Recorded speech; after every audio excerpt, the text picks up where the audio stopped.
Ils étaient près de 4000 selon la CGT à s'être rassemblés ce jeudi matin à Albertville contre la réforme des retraites. Et parmi eux, plusieurs centaines de saisonniers tout droit venus des différentes stations de ski de Tarentaise.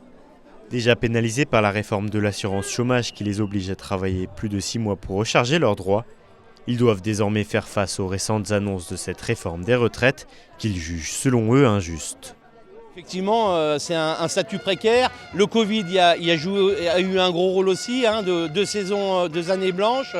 Enfin voilà, les saisonniers en général, ils sont saisonniers l'hiver et saisonniers l'été. Et c'est vrai que ça, voilà, on est les grands perdants de ces réformes, quoi. À l'image des stations de Val d'Isère ou de La Plagne, les plus grands domaines skiables de Savoie étaient très visibles ce mardi matin dans les rues d'Albertville.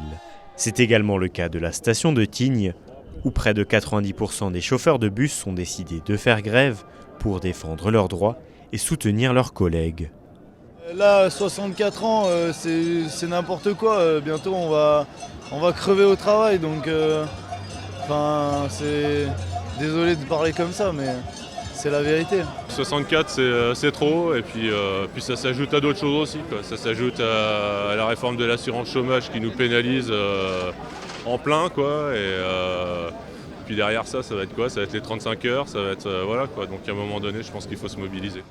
Selon de récents sondages, 3 Français sur 4 sont aujourd'hui opposés à cette réforme, ce qui renforce la conviction de nombreux syndicats.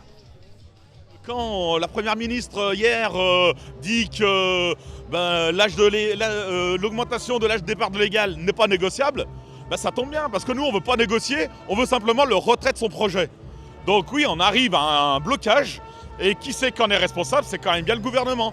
Les différents syndicats se rassembleront ce mardi pour définir l'avenir de ce mouvement de grève. La menace d'un blocage des stations de ski lors des prochaines vacances d'hiver semble aujourd'hui de plus en plus envisageable.